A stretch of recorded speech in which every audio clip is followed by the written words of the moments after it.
Absolute bedlam. Absolute bedlam. Absolute bedlam. Talking about topics and stuff. Absolute bedlam. Absolute bedlam. Absolute Bedlam podcast. Who? What? Where? Why?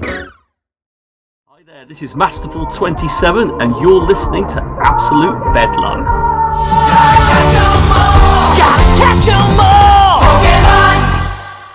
Good evening and welcome to the end of season 13, which feels like it's been going for about 7 years, which is weird because this has only been going for 3 years.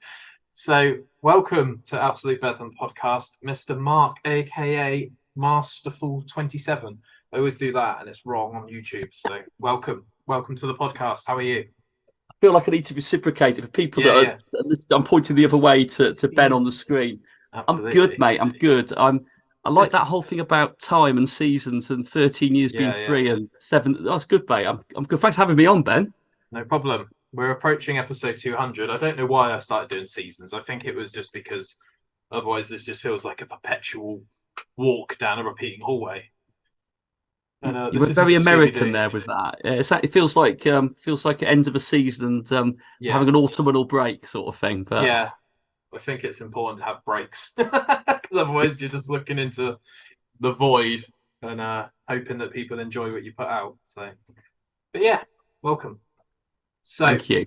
We always start with the same question. You might know this already if you've listened to previous ones. How was school for Masterful27? Do you know what? I moved a lot when I was a kid, and believe it or not, I was actually born in Glasgow, so by birthright Scottish. But my dad made very, very certain that I was down south of that border as quick as he could get me, and I spent a bit of time in Leeds, which is where my Yorkshire roots are. But in terms of school, I moved schools loads, and school has been relatively kind to me. More my sort of high school years, which I think in the UK for sort of 11 to 15 was the period I remember the most. Probably makes more sense because it was not as far back ago. School was all right. As like I said, changed a couple of schools during high school. I kind of got my head down. I was part of the not the geeks, but I hung around with the guys who just wanted to play football at lunchtime and not talk to girls. It was a clear divide, I think, at school when you're at that sort of age. Yeah, definitely. Yeah. If I'm being brutally honest with you, Ben, and I've never shared this story with anyone. I did get bullied a bit at high school when I was sort of year 8, year 9, and because my sister was getting ready to join high school years, but Dad put my sister in another high school and used it as an opportunity to move me over there with her. And actually, I had the best last 2 years of high school of my life, years 10 and 11, which is when that sort of happened, mate. But yeah, pretty good, thanks. Yeah. Did you sort of walk to school with the air quote geeks and walk home with other people, or were you kind of set in your group and you didn't sort of diversify? Pretty set in the group, and the school was probably about 8-9 miles away, and it was very much a bus journey. Okay. And well, we've heard about examples of when bus journeys on school buses can go wrong. It went wrong a lot of times. Let's put it that way. Fair enough. What's the naughtiest thing you can remember doing or seeing someone else do at school that you're willing to disclose on a podcast? It happened. It's on the way to school count. Yes. Does that count on a school bus? Yes, that sounds fair, doesn't it? So we weren't cool enough to sit at the back of the bus. But let's be honest, Ben. Do we know anyone that was cool enough to sit at the back of a school bus? Absolutely not. Nah. Me and a friend of mine, it was close friends with my tutor. We sat right at the front behind the driver, and when we sort of were on the route to school, they would do like a primary school drop off on the way. So there was a school on the way there, and the bus would be filled with younger kids, high school kids, and we always just sat up at the front because it was easier to be away from the back. And anarchy broke loose on the bus one day, and my friend, well, it was me actually, had stuff thrown down from the back of the bus to the front of the bus, and we tried to throw it back, and we were maybe a little bit not very accurate with our throwing, and somehow it went out the back of our hand and it hit the driver. And needless to say, no accidents, by the way. No one got hurt. I'm pretty certain of that. That's a very similar parallel to the one time I got detention, which was it started raining. We all got cooped up inside of our classroom because you can't go outside in the rain, apparently, if you're at school. And everyone started throwing stationery because, you know, it was like COVID where everyone's pent up. I got about 55 minutes into the 1 hour lunch break, and I plucked up the courage to throw a rubber or a razor, if you're from the US, and I smacked a teacher straight in the face. Bravo. Awkward. Yeah. But I bet for like all of about a second or two, you felt like on top of the world, didn't you? Was it like part of something? I don't usually succumb to peer pressure. It's usually like my way or no way. But yeah, that one got me, and it instantly backfired. So. Oh, Ben. Thing is, though, with these things, school is a strange dynamic because we all know with people are finding themselves, and those years, people's personalities change so much. But I had moments where like I had friends who thought they'd like balance the unrest in the playground. You know what I mean? And then with an action, it was all undone quite quickly when the teacher got involved, and they were suddenly the sort of they weren't the victim. Let's put it that way. And that's it. Yeah, school's a fun time. But would you go back to school, Ben, if you could? Would you if you know what you know now? Would you go back and play a day back at high school if you could? Yeah, I probably would actually, just for one day. I wouldn't do another year again. I'd probably go just to see if the porta cabins that were temporarily there are still there. As long as they ain't got that aerated concrete in them, they're more than likely probably still there, mate. That's it. Yeah. Would you go back? Yeah. And I think I'm very happy with how my life's turned out, as happy as anyone could be. I think everyone has those sliding doors moments still, but I would like to almost go back and play it in a different way, maybe not be the geeks or the football geeks for a bit for that last year at high school, maybe just for a day. But see how much damage you can do in 8 hours. 6 hours, actually. That's why people say it's the best day of your lives, because you only do 9:30 to 3:30 or whatever, isn't it? Yeah, they don't sort of prepare you for that, do they? Because as we know, the days actually become longer, don't they? Yeah. When you get older and leave school. Yeah, 8 hours all the way. Oh. Yeah, fantastic. So, how we got in touch? So I listened to something that some of the viewers may know. It's called Incensed podcast. It's my favourite Pokemon Go podcast, and I am willing to disclose that on here.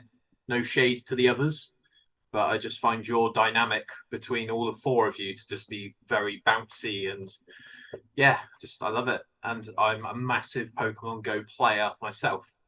So I've spoken to Trainer Club, Billy. I've spoken to JT Valor as well. And I spoke to them about their sort of brutal time sensitivity, where if Niantic announce an event, you've got to be on it.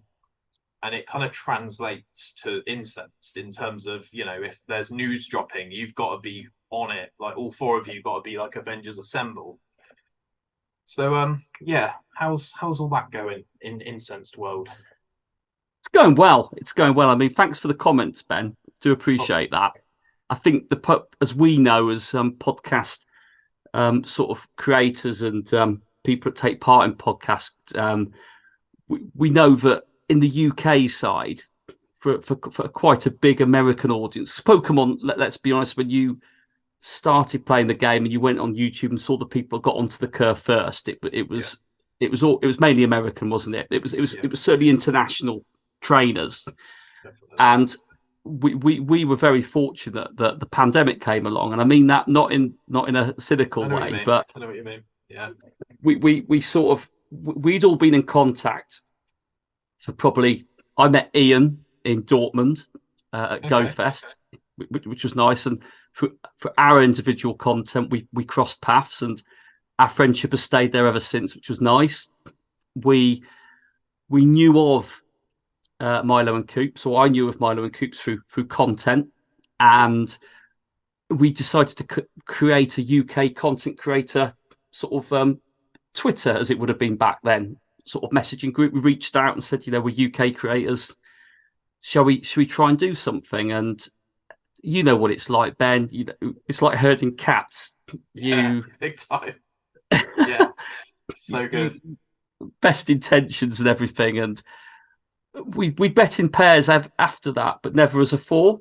And then going back to original content, getting to the point where how does it work, and that we got in contact as the pandemic came in, and you'd know it, and the audience would certainly know it, and this is why probably we love podcasts so much now, is the world went podcast crazy, and everyone was doing a podcast who certainly wanted to try and do one, and we used that as it was a little bit of a I kind of put myself out there to be shot down at and said, listen guys, we've not done anything yet, how does a podcast sound? And just threw it out there. Yeah. And we've spoken about it before amongst ourselves ever since that. Like, everyone was like, yeah, let's do it. Yeah, okay, cool. Right, wicked. And that's how the inception of Incensed came around. And we've just been nothing short of amazed by how it has got to this stage. And we're very lucky that we recorded on a fixed night at the beginning. It used to always be a Thursday. And the only downside of a Thursday was it left very little post-production time for Ian and Milo to get it ready. Yeah. And as Niantic started to drop news more and more infrequently, and certainly on different days, we agreed, let's try it on a Tuesday. And we've been doing that now for about, I'd like to say it's been over about 6 months now. We've moved it to a Tuesday. And it allows that opportunity, because some news will always drop after you finish recording, and we do try and do some, certainly maybe 2 or 3 of us will say, let's do a post, do another little segment and weave it into the original recording. But those boys, and I will say it, and they are very good. They are very good at what they do. But we've got ourselves into this routine now where we're so regimented. The phrase that we always use is we don't miss a week, and I think as I sit here talking to you, we've just done 143. I think it is episode 143 drop. So, damn, a lot of commitment there. But like you said, you've done 200, haven't you? So it's like it's that commitment piece, isn't it? We enjoy it. I think is the main thing, Ben. It's just enjoyable. Yeah, as soon as this becomes work, I need to seriously pull the handbrake and say, what am I actually trying to do here? Because a lot of people get to 8 episodes and they don't feel that what they're doing is getting the right amount of attention. And traditionally, a lot of podcasts have the best intentions starting out, but 8 episodes in, they give up, which is a shame because, if you bought a microphone, you've got a decent internet connection, and you've got access to good guests, then you should be your own sort of driving force behind it, really. But I've had it before where, like, obviously you guys get guests on as well. We're getting to that in a bit, but I've had some pretty substantial people on here, and they kind of just recorded with me and legged it. And it's like, if you just retweeted that episode, I could potentially turn this into like a career. Because you've got like 75,000 followers on Twitter. But at the same time, I'm just grateful for the hour that they've given me. And some of my emails can be quite cut and dry. So I'm genuinely surprised that they even gave me the chance in the first place, which I've obviously had to get better at over time. But yeah, it's just a laugh. And I do this nearly every single Monday night. I'm trying to pull it back to 2 weeks now. So then my editors can operate a Monday to Sunday release cycle. But it doesn't stop me chasing them because they've got lives, they've got kids, they've got dogs, But yeah, It's that real life thing, Ben, isn't it? It's that real life thing. That's it. But you can't to sort of tag onto what you said. Then, it's a strange game. Content creation is because you learn pretty quickly that it's, and I say this with love, not in this situation, but I think this is where the podcast thing and the collaboration piece has maybe made it more people more willing to do it now. Certainly off the back of podcasting, but it's every person for themselves, isn't it? When it comes to content creation, it's like you'll see things on Twitter, X now, and you'll post something, and you might get a couple of likes, but no one's going to repost it. It's very much like, come on, please, just push it out there, please. But podcasting, I think, has probably just knocked down a few of those boundaries now, and actually, people do realise that it does enhance their sort of character, their sort of persona, you know, getting themselves out there, and it's so powerful. And actually, like you said, it's just appreciation. You know, actually, we've created something here together. This is a joint piece. Yeah. Can we all? And I think we just help each other. I do like those sayings where, like, if everyone helps each other, then everyone benefits out of it. If they've all been involved in it, but retweet, repost. That's it. Yeah. I promise you, Ben, I'll do that. Okay. I'll get my 75,000 following. Yeah, right. Love it.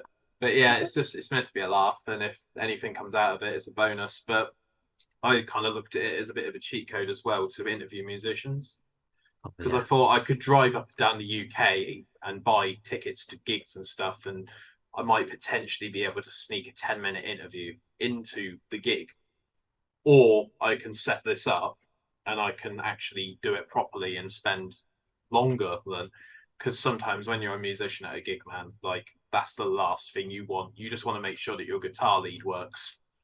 Like, you just want to play your set, and sometimes you want to just get to the next location on the tour. You don't want to stand around chatting to Ben, you know. But this has kind of given me a bit of a way in, and I'm actually seeing Wheatus this Saturday at Portsmouth as a VIP. Wow.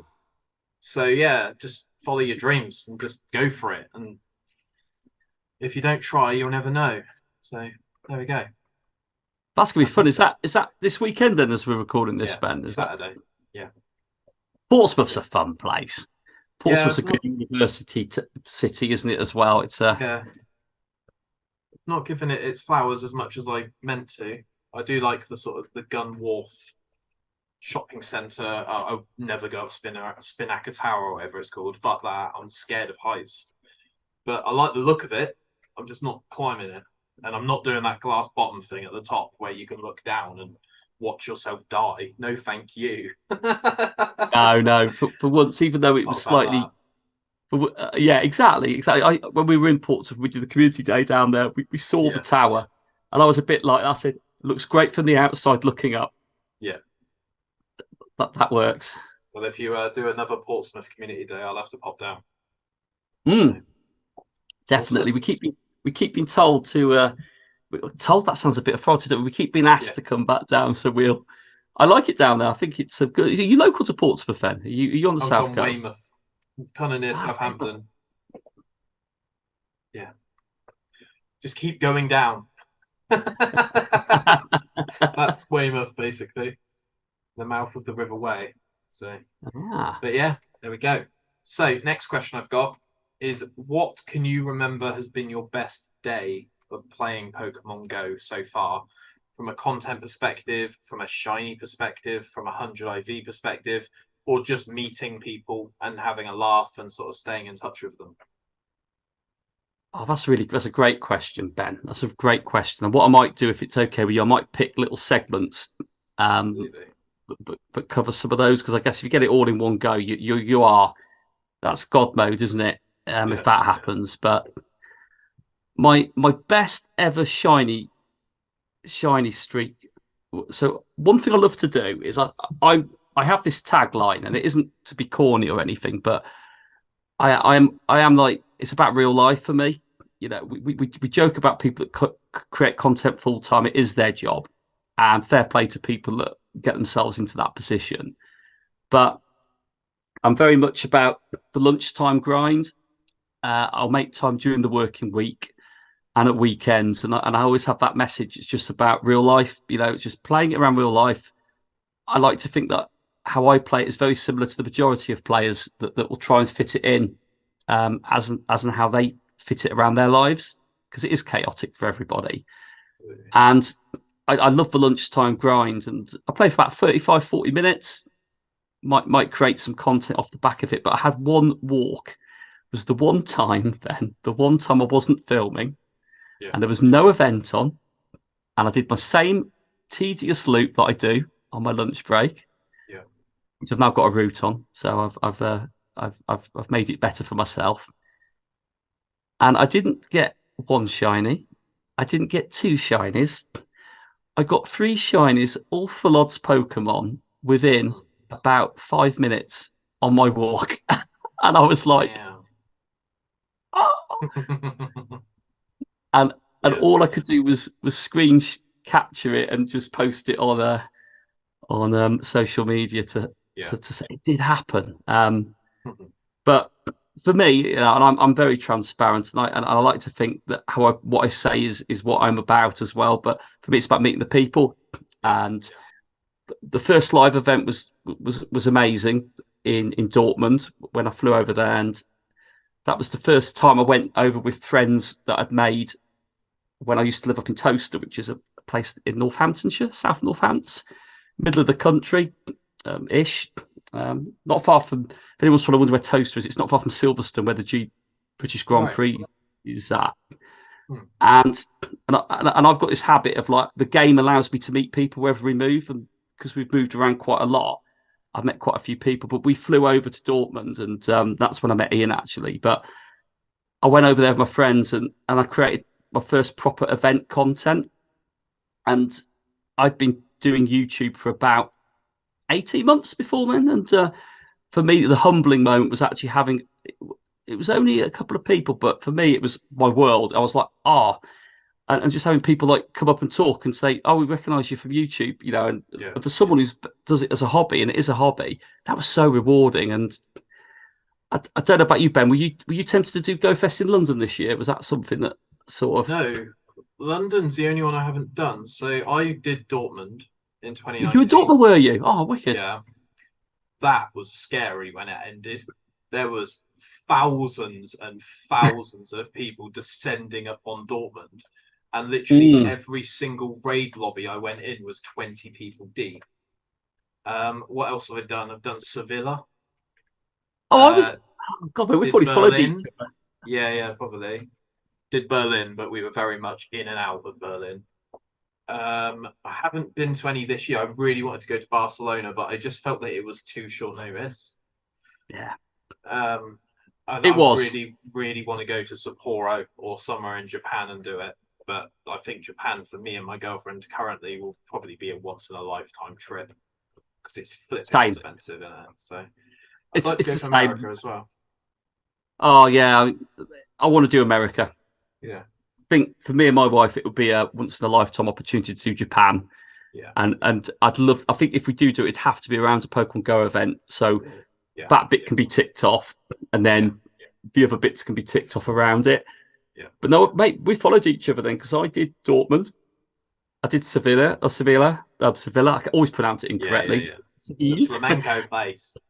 Yeah. Oh, it is. Yeah. I did Berlin, and very much like you, even though we were there for a couple of days, right? It was so spread out. Berlin was, and we were kind of in and out quite quickly. Yeah. And this year we decided we did Go Fest in London, which was an amazing experience. In fact, for me, it's probably the way I want to end that story a bit. That was the pinnacle of our sort of opportunity to meet people, because we were very lucky to be there with other creators that we've met through our podcast journey, and through sort of friendships that we've made along the way individually as well. And we met a lot of people in London and just hung out with them, and it was lovely. And that's my memory for the year now, is London. But Barcelona, I agree with you 110%. It was so short notice, and the only way we made that happen was we just kind of just had to sort of deal with it and just go, right, do you know what? you're never going to get a lot of notice for these events. Certainly these Yeah. safari events, or city safari ones, and we all just went, let's just do it. And we were very lucky that it fell the way it did with all of our diaries, because it could have easily not. And Yeah, completely. and I tied it a bit like you do, Ben. I can imagine. Certainly, if you do support, I tied it in. But Lisa came over with me as well, and we had a Pokemon Go stroke break from it, so it was nice. Yeah. What was your favourite one out of those then? So when you travelled around over those events, I really liked Dortmund because it was like a new experience, and I remember seeing Pokemon Master Holly put a tweet out, or an X out, whatever it's called these days, and she put like me, JT Gilly, and Mystic 7 are going to meet at a park. We're not going to be sharing friend codes. We're not going to be like signing things like constantly. We might sign a couple of things here and there. But it's just going to be a chance to meet everyone outside of the event. So me and my ex-girlfriend now kind of looked at each other and we were knackered, man. Like, we were like, oh my God, I feel like we've just like walked 20,000 steps. But we both kind of looked at each other and thought, let's go. Like, it's only a 15-minute walk away from where we currently are in the hotel. So let's go for it. And we did it and we loved it. But yeah, just those experiences and meeting people, and like me getting my first Uxie, which is obviously a Japanese region locked Pokemon. And I'm just trying to find something that JT Gilly signed in my wallet, but I don't even know if I've got it anymore. He signed a Charmander card for me, Pokemon trading card. Oh, nice. And I was just like, this is so cool. But it's so weird seeing these people out in the wild when they're all like vlogging with their cameras and stuff. It looks mental. Yeah. But yeah, it's fun.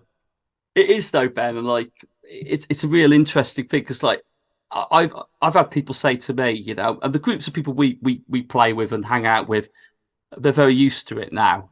And like I always say to people that go, oh, how do you do it all that? And I go, the easiest thing I can say is just don't pay attention to anything going on around you. Just fixate as if you're talking to the person there and then, and they're your audience, even though they're not physically there. Yeah. Because if you can, and okay, well, it's not, I'm no expert at it, by the way, but it's just that blanking out bit will allow you to do what you need to do and also minimize the amount of editing. That's always a bonus, isn't it? You Absolutely that. Yeah. Minimize the editing. Love but that. Who would you say then? And I'll answer it as well. Yeah.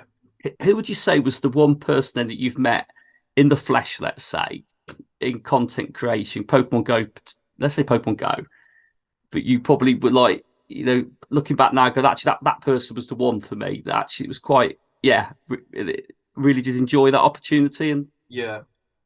So it was within the event, but it was Nick, Trainer Tips. I've been watching Nick since probably like day 3.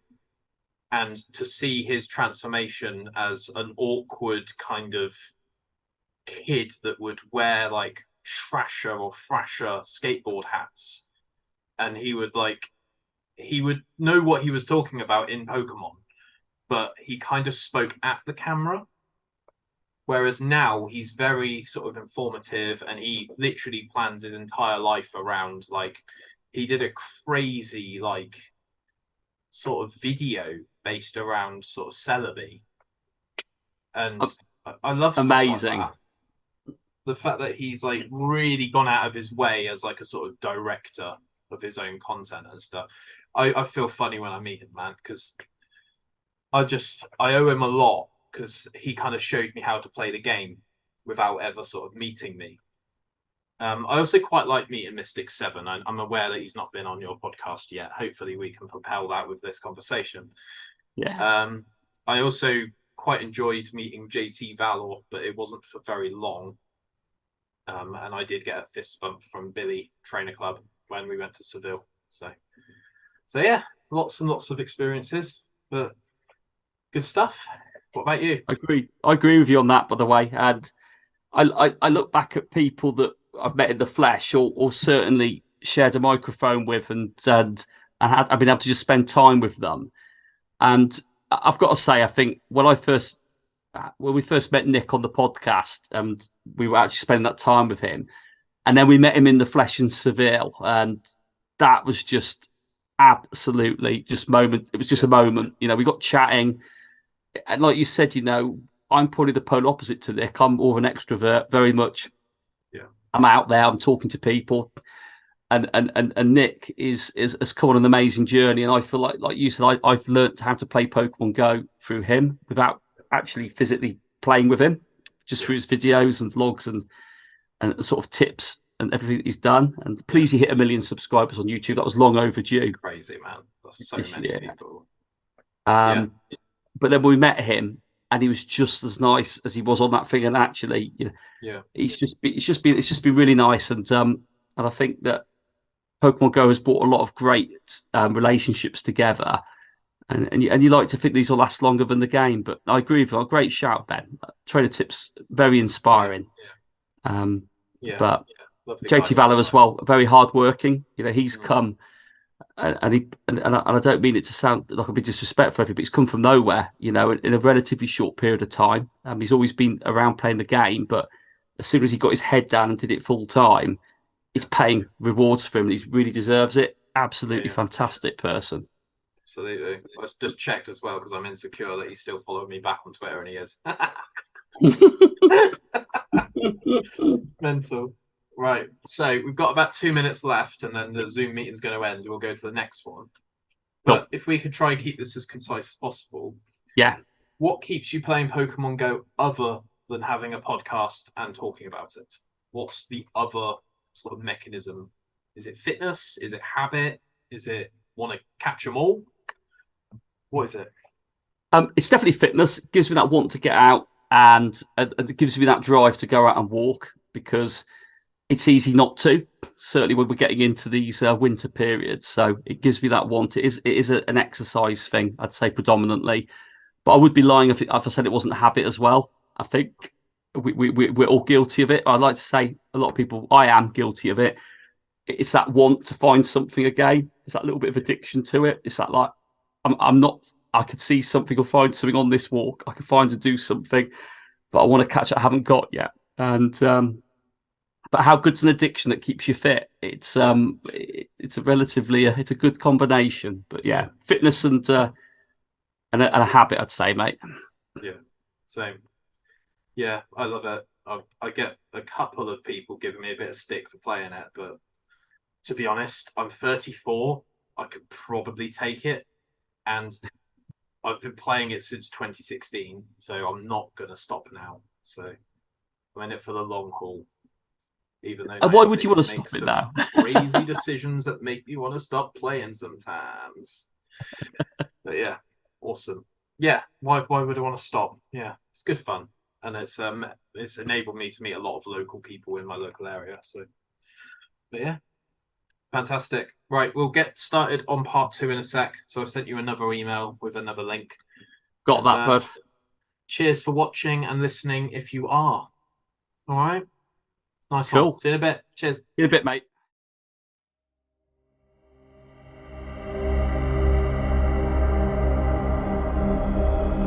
Dorset, England's gateway to the sea.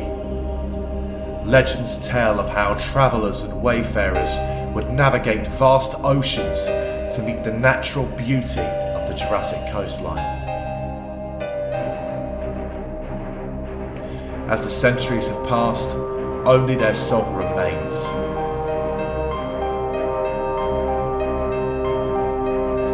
Absolute Bedlam are proud to be sponsored by Shanty Spirit, the taste of the Jurassic Coast.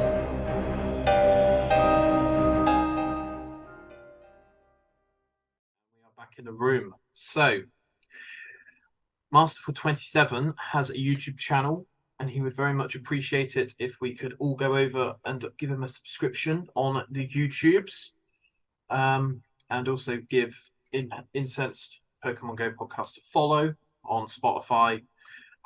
Right, so I think I spoke to you about this previously, but how does that recording process work? Because I think you stream on Twitch, don't you? Or is that on YouTube? Is it for certain people get a link or something like that? Yeah, so what we do, and it's a lovely perk for people who support us as a group with the podcast and that. So we do a Patreon for people who want to pledge and support it.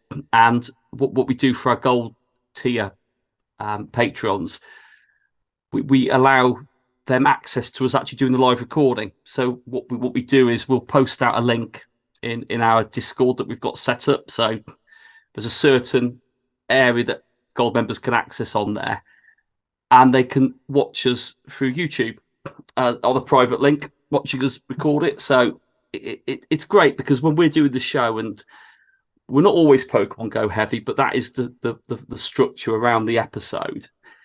We have interaction with some of our Patreon members during it, so it's fun. It gives us a bit of a dynamic, and we use a platform called Buzzsprout. For it, and it just we've noticed that it just gives access to the features on it are getting better. Like we have like a soundboard, so we've got little clips and that we've cut over the years that we've been doing it, and they're easy to access through that platform. And we have a sort of a certain amount of recording time each month. So it's nice for the listeners, though, the people that support us with through the gold level that we've got, is they can be part of it. And then they do comment that it sounds nothing like the live recording. It's as most things rarely do. But the YouTube bit works really well, actually, Ben. It's a nice way of allowing people to be quite intimate at the same time, whilst also they still get a polished show afterwards as well, which I listen to. It's been good. Good. I imagine the people that edit, is it Milo and Ian? So they edit the podcast. They must be seriously good at editing now, because the amount of like jingles and games and transitions, and you've got people like Zoe Two Dots doing a little bit of this bit is the news, that sort of thing. And it looks to me like this constant, like, not cut and paste, but just this, like, right, this bit has to go into this building block and play for 4 seconds. And oh god, I can't think of anything worse, man. I've hired editors. I can't be asked to do it myself. I don't have the patience. So no, I mean, we were given the opportunity, and this is what I do love about the level playing field that we all have within the podcast is we were given opportunities to control the soundboard. So what we do, we alternate host the show. Yeah. So unless we get a guest on, it's an ABCD format. We'll all host one. Then we initially were sort of given the opportunity to sort of, and it was like, do you want to go do the soundboard? And I was a bit like, yeah, let's give it a go, right? Because in my head, it should be quite simple. It's like, I've got my show notes, which again just give us direction. It's not it's not scripted or anything like that. It just gives us a structure to move it along, if there is such a thing with our shows. And the soundboard, I thought, well, that's easy, because what we do, Ben, is certainly in the recording of it, we'll put the sound bites in as we do it. So if we're going to go into the news jingle will play, and then we'll record it. And then when they do the post-production piece, it just makes it very easy for them to either trim it, cut it, position it into that place. So they know the structure points in it. You can tell I don't do any post-editing, but I think that's kind of why they do it. But I had to go at trying to do the soundboard and steer the show, and it was impossible, Ben. It was impossible. How they do it every week is phenomenal. And you're absolutely right. They just take it to a whole new level. And we're very, very grateful. But again, from the infancy of the podcast, there had to be this sort of thought, or as we've learned as we've gone along, that this was going to be a big part of it. But yeah, it's not that bad, Ben. Just do it. Get a soundboard. You should. I have a habit of overcommitting, and my anxiety really suffers as a result of me saying I'll go for a jog, and I'll go to the post office, and I'll go to Tesco, and before I know it, I initially just wanted to go out for a walk, and now I've got 3.5 hours of admin in front of me, and my car's about to run out of fuel. So the idea of me editing a time-sensitive podcast fills me with dread so hard that I'm truly, truly grateful that I don't have to do it. But it looks great and it sounds great. And, you know, obviously I can tell that Milo and Ian work really hard on it. And I have seen on Twitter and stuff that, you know, sometimes it's a 13-hour edit. And I'm just like, oh, man, can't think of anything worse. It is, and like there you go. when we record it, we are appreciative of that because it's a lot of time. It is a lot of time, and I think it's. Hey, listen, Ben, you'll agree with me, I'm sure, that audio is a beautiful format for content because inevitably it allows you to do two things at once, doesn't it? You can listen to things as you're doing jobs. You can play a game on the move whilst listening, and it's such a beautiful format because where people can't multitask, podcasting certainly gives you the opportunity to try and multitask. Yeah, I find myself driving or washing up to podcasts. Sometimes I wash up twice. If I fall into this like 8-minute remaining world, and I'm like, well, I can't not listen to the last 8 minutes of this. Like, it's going to sound absolutely mental out of context if I wake up in the morning and listen to 8 minutes of something, and then I realize I haven't got anything like queued on my Spotify, and then my Spotify just goes, what do you want me to do? I'm like, I'm driving. I can't. I have to pull over and like queue a load of stuff up because I forgot, because I just jumped in the car and drive off. But yeah, the 8 minutes. That 8 minutes of extra time. So in time with the time sensitivity of Pokemon Go as a whole, how did you find Wooper Day? Oh, mate. Wooper Day on paper didn't look exciting. And you know, and I've been very critical of events in the past, but I've learned as I've not matured, that sounds a stupid thing to say, but as I've been more absorbed in certainly the Pokemon Go creation space, you can make any event really fun and really enjoyable and exciting. And since I moved, I've met a guy who plays it in the town as well, which is amazing. Really nice lad, and we've probably done 4 or 5 days now. We've done events together, and he's like become like my right hand man now in some of my vlogging, which is great. He's so comfortable with it, and we used it as a day of challenges. We used the party play feature, which I've never used before because I've not played with anyone else before. We turned it into just like little challenges, which no spoilers, got to check it out. I'm not going to tell you who won the challenge on the day if anyone has listening to this. But no, I mean, it was fun. There was a new shiny out, a new Pokemon out, which I don't know. But Ben? Did you do a shiny Dex entry for your? Yeah, I got one each. One blue, one sort of grey black. The one with the bone sticking out of it, the Paldean version. I do have a habit of like instantly evolving them as soon as I catch them because I want to get the move set, because I tend to forget once 5 p.m. UK time rolls around. I know that you've got like a buffer now of like an extra hour where it will still learn the move, but I still forget. I tend to sort of put my phone down once I've finished with, because 3 hours, I know that we used to do 6 hours, but I find 3 hours to be quite taxing. Oh, it is. Yeah. Absolutely, mate. Like, I look back at the 6 hour days, and I remember when they trimmed the back and everyone was complaining. Yeah. And I don't play 3 hours anymore now, even on the 3 hour community days. I think we played 2 hours at this one, and then it was like, do you know what? Yeah. We've had fun. We've had a bit of we've got some great numbers. You don't want too many. No. And there's still the nights are drawing in now anyway, certainly where we are in the world. And you could do it was a lovely dry day, and actually it was like, you know what, let's finish it off now, have a nice drink, have some trades, have a bit of a session in terms of trading, and because I rarely do that.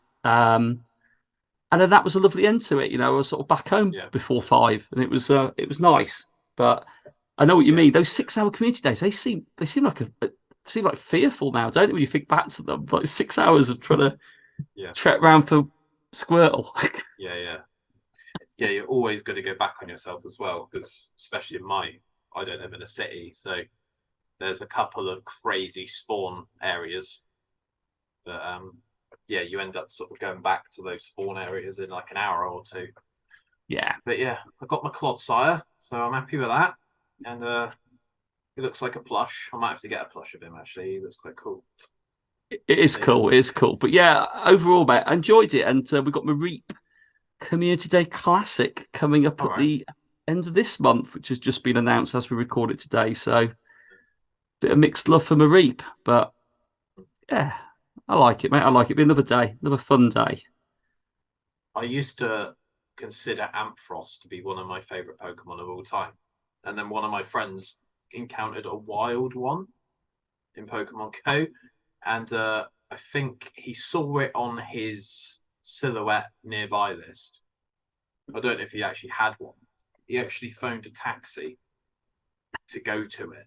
And this is the effect that Pokemon Go has on people, guys. I've seen people running for Dragonites. I've seen, people running for Mewtwo raids and all this sort of thing. And the hype is real sometimes with this game. But as soon as he caught an Ampharos in the wild, which I spent like 2 months of walking my Mareep to get enough candy. The grind.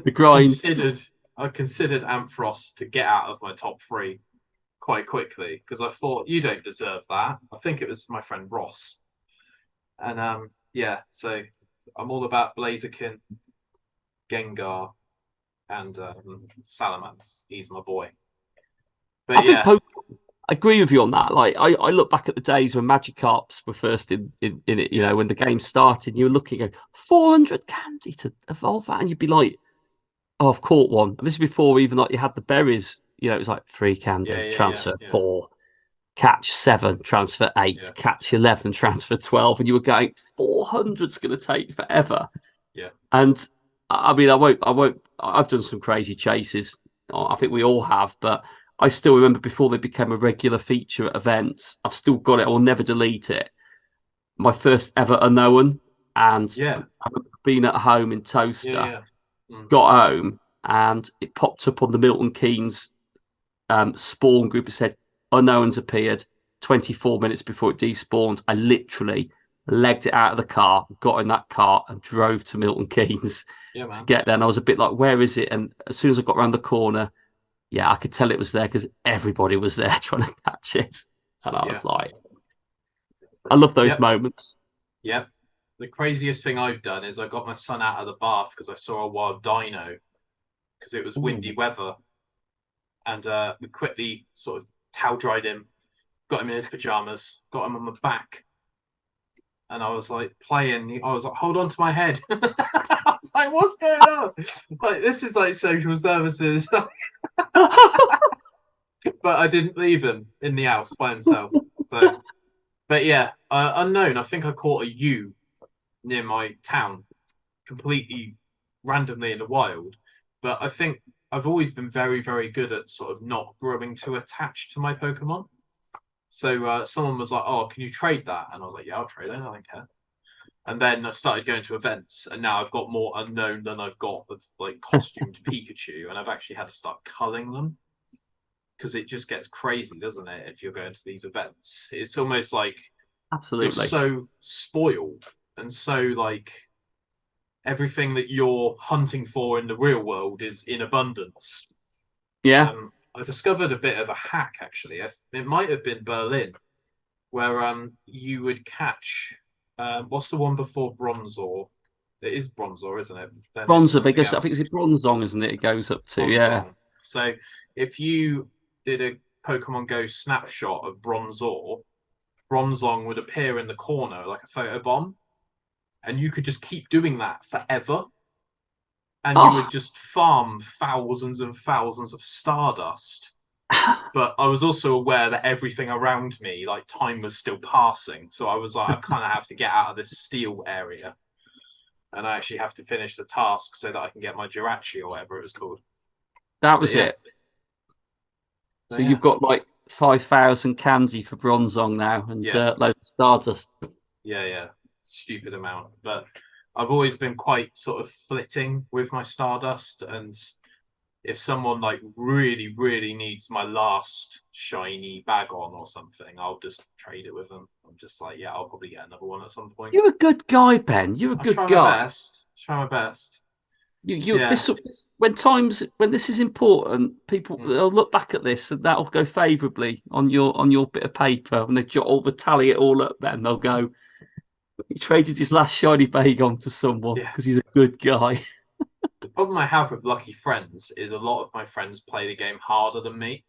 So we get into this weird sort of stalemate position where we don't know what to trade, and we want it to be like a good lucky trade. Do you know what I mean? But my friend's got everything I've got. So it's like, well, what do you want? I don't know. What do you want? And it's kind of like the scene with the vultures from Jungle Book, where it's like, what do you want to do? I don't know. What do you want to do? And you end up just having lucky friends for like 7 years. You're like, oh, right, well. I've done that loads of times. I've done that absolutely loads of times. Certainly at big events as well, where you're there and you've got these lucky friends with you, and like you keep talking about the trade. We'll do the trade.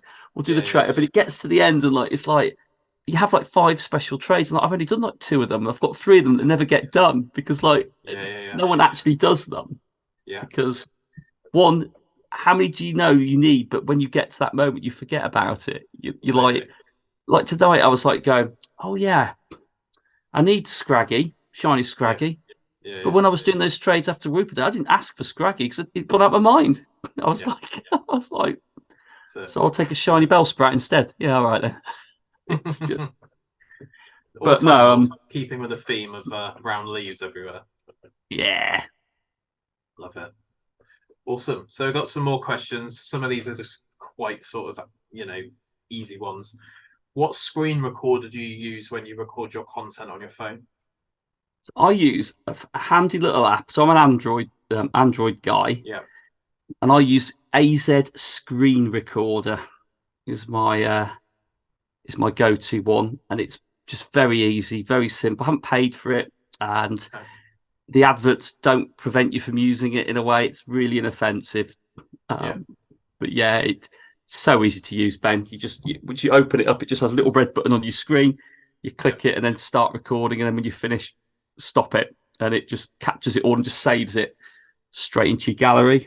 Yeah. So that's really easy, which is important. What power bank do you use? So I recently upgraded our power banks because they give up after a while, and the one I had before was like really heavy, and it was actually getting quite uncomfortable. So I upgraded. If I pronounce it, I'm going to absolutely ruin this pronunciation, but it's Pedashu, I think it's pronounced. But either way, they've got a display on them, which shows you how much battery percentage you got left, as opposed to dots, which is really handy. The 2700 power on them. Yeah. Quick to charge, and they've got multiple charge. So you've got like you can use like it's universal charge now on it. It's got dual USB cables on it as well. And it charges quicker than it drains, which was one of the problems with some of my older power banks. Like they hold their own, don't they? So if you've got 40% of your battery, you're going to stay on 40 to the end.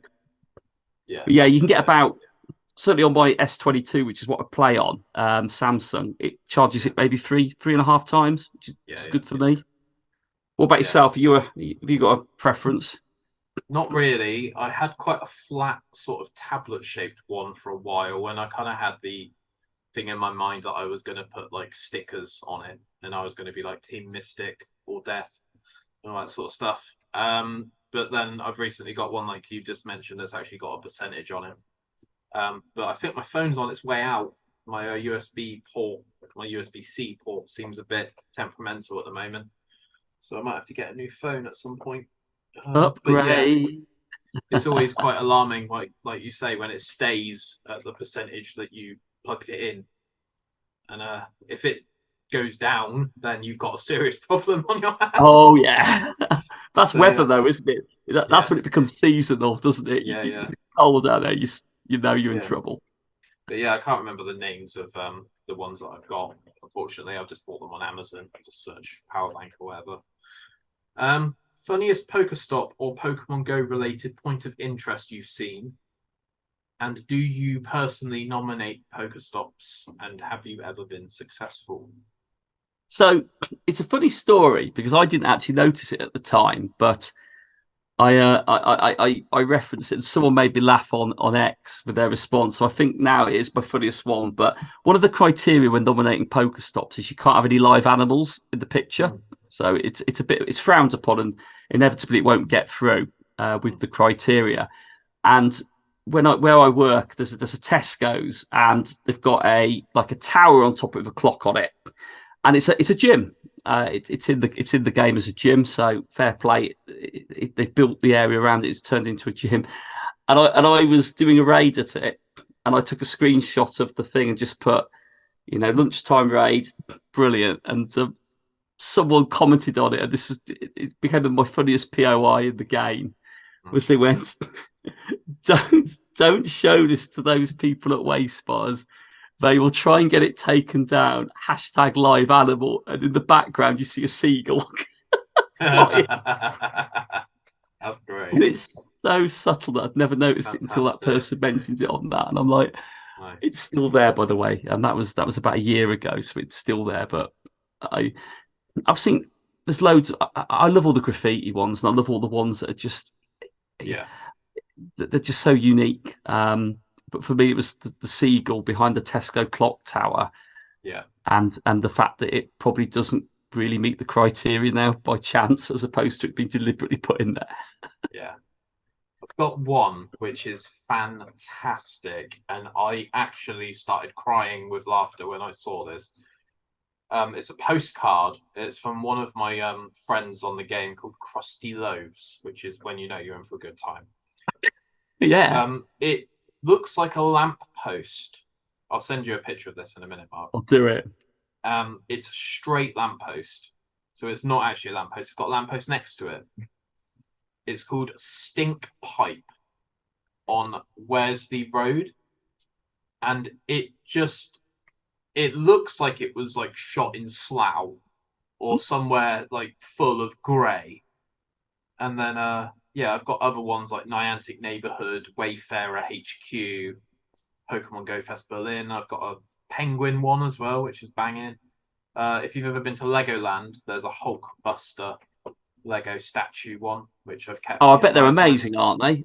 There's some really good ones. I've got the Jasmine City, Japan one as well from one of my friends. This is all due to is it Vivillon? That's it, Pavilion. Stuff. Pavilion, yeah. So I do occasionally go in here and have a laugh because my postcard storage tends to fill up quite quickly. Mine does as well. Like you think you've got it right, don't you? When you suddenly I have to delete some.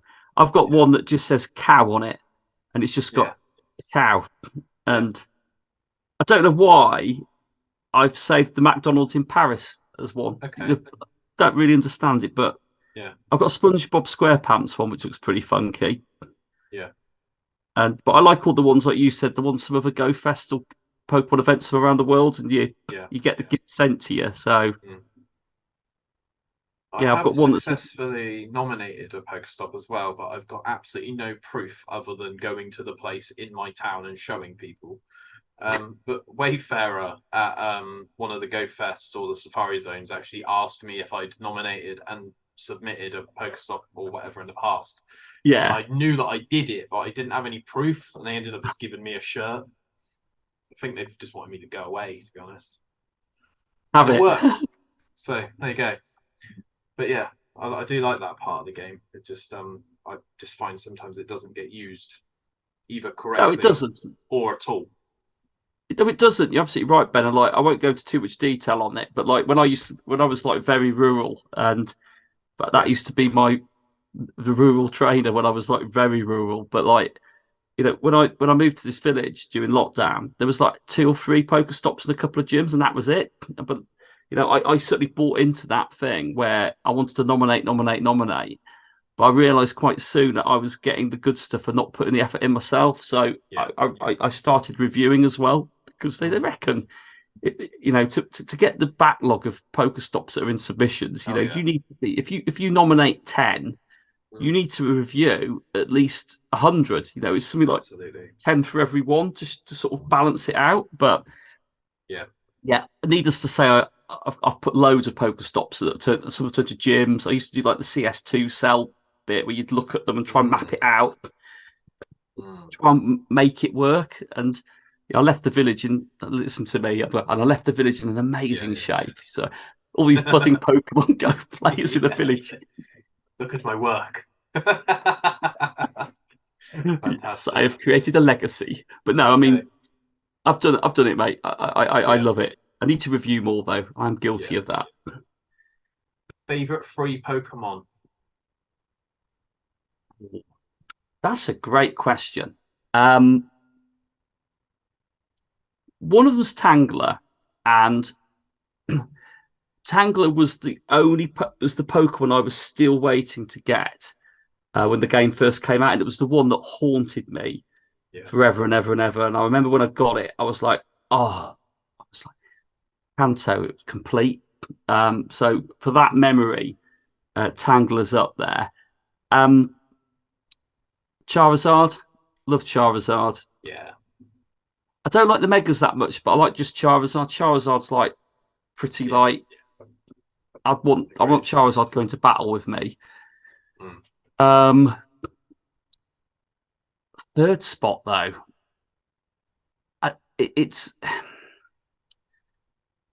I've got to say that I do kind of like Frigibax since it's come into the game. Yeah. I think it's new. It's too new, and these are generations that I didn't know anything about because I was very much a Pokemon Go.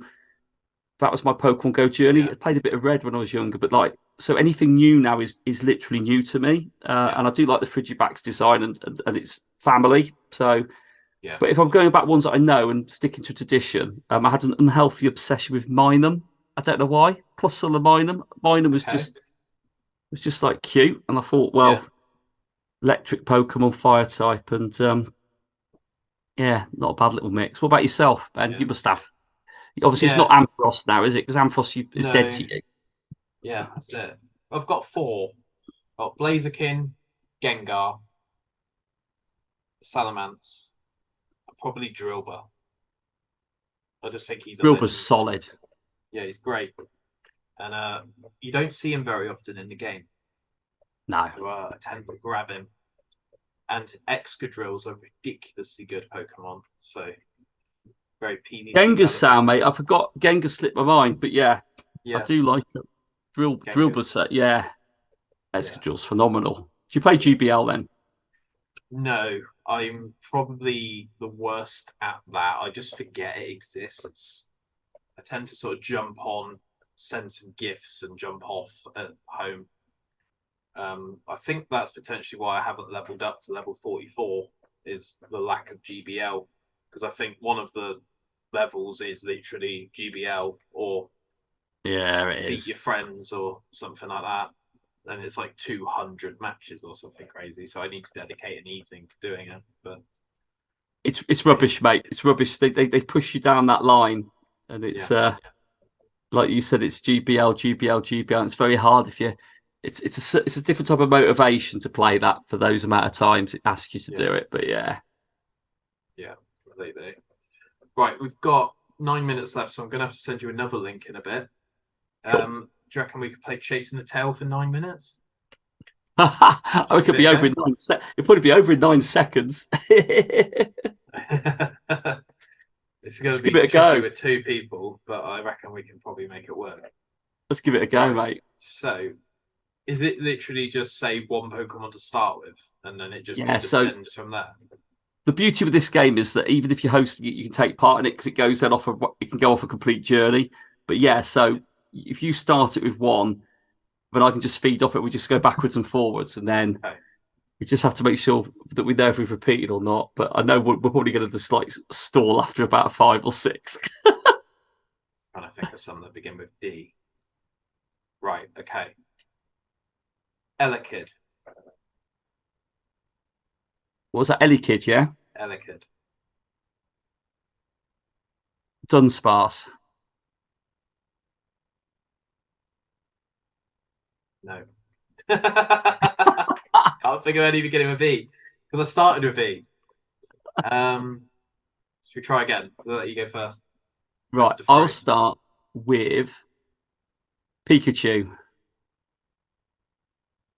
Unknown. Nincada. Axu. Wailord. Dunsparce. Eevee.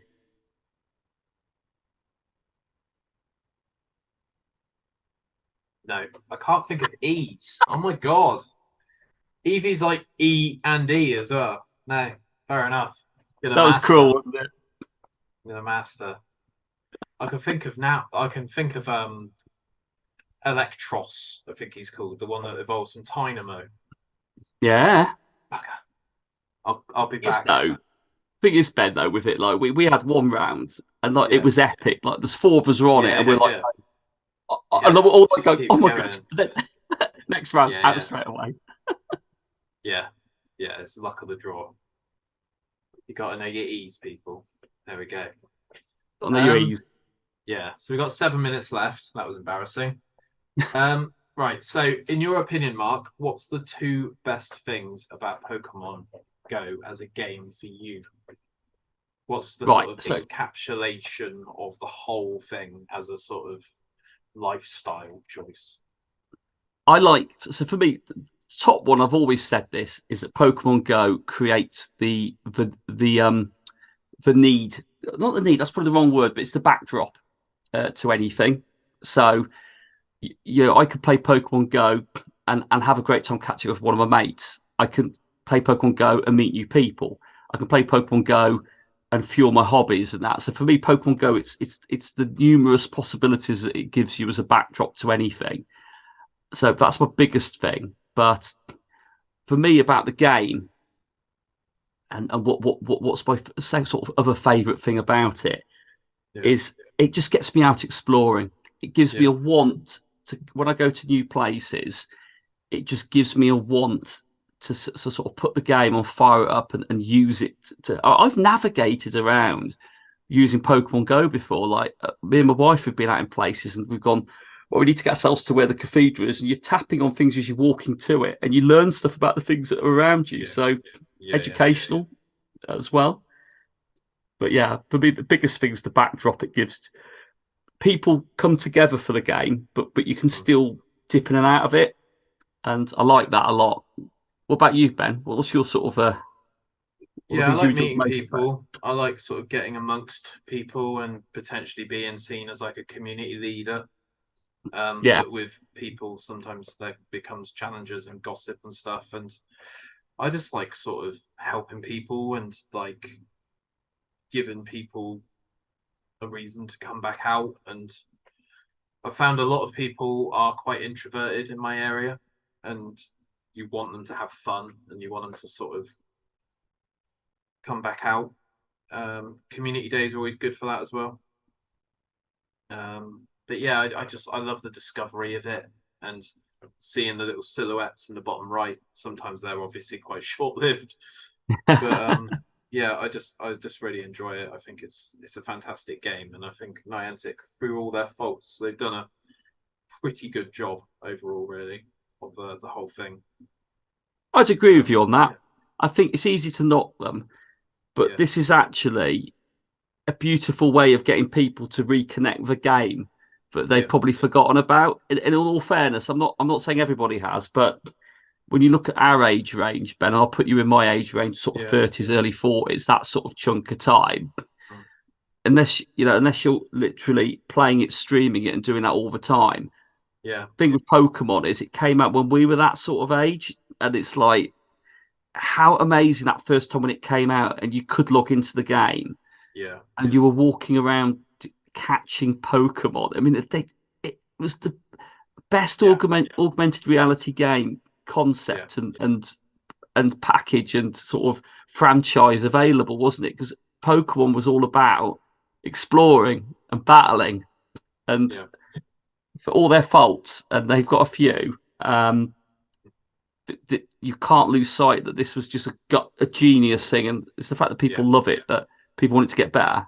That's all it is. It's just love and I want to make it better. Yeah, people are so invested in it now as well that, you know, you can jump on Twitter and potentially not be heard, or you can kind of ride that wave and just enjoy it for what it is. And, you know, your mileage may vary on if you want to dedicate time to it in June, or if you want to do the December sort of community day mashup.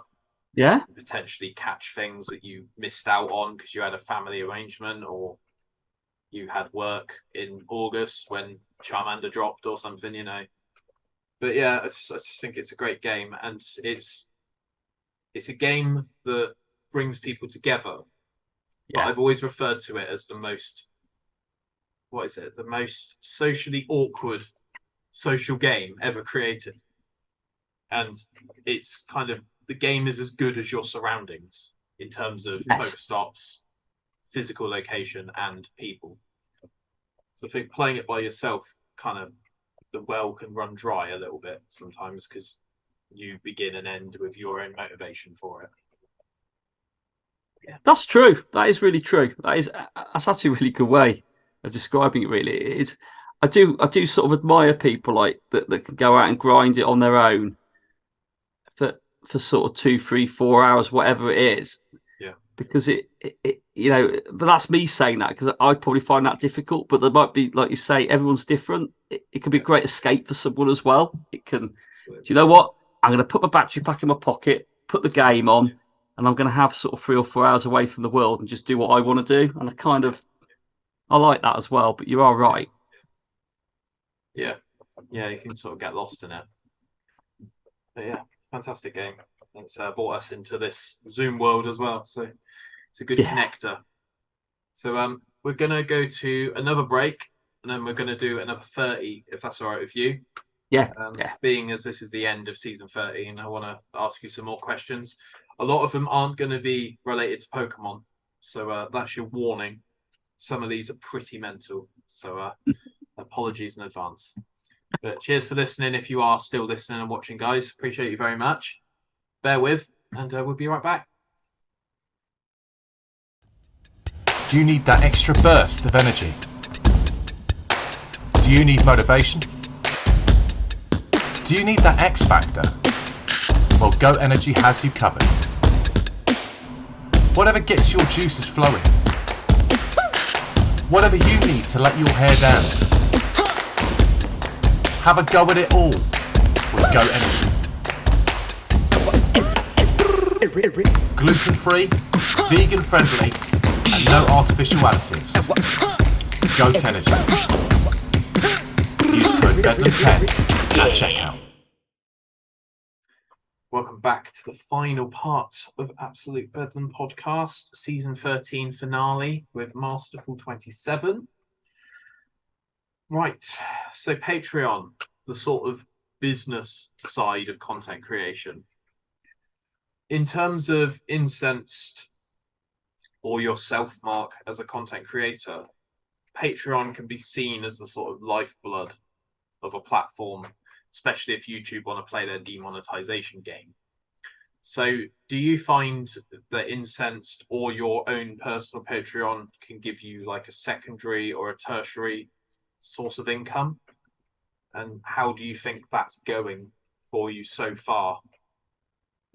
So yeah, I mean, I'll sort of, because primarily when you start your YouTube journey, and this is really good for people that have thought about it or are on that journey or are at a stage where they feel like they're satisfied with where they've got to, and that can cover everybody. But YouTube is very hard to get monetized on, and from a standing still position, which most people start these YouTube journeys on, certainly on a part-time platform, it's even more difficult. And I'll make it very simple for people listening to understand how it works. Certainly, they changed the criteria.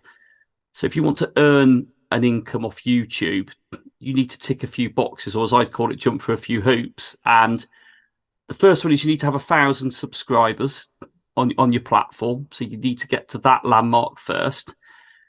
And then you need to average over a rolling 12-month period 4,000 view hours on your channel. And if you can get those both aligned, then you join the partner program on YouTube. And the partner program on YouTube is very much driven by how you want to position adverts on your content. So the primary way of earning money is through AdSense on YouTube, but YouTube is moving with the times now. And I think Elon Musk at X is really shaking it up a little bit with these other creation platforms where he wants people to come and use his platform, and he'll make it even easier for you to monetize your X content. But now you can buy super thanks. People can, if they like a vlog, can donate to you, and it goes straight into your YouTube pot, as they call it. And YouTube have made shorts now easy to monetize, and that's like TikTok on YouTube. It's very short form content.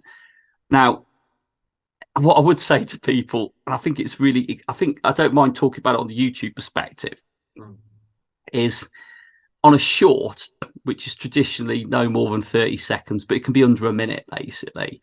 And some content creators just create shorts, and they're exceptional, by the way. And you can have a great audience off that.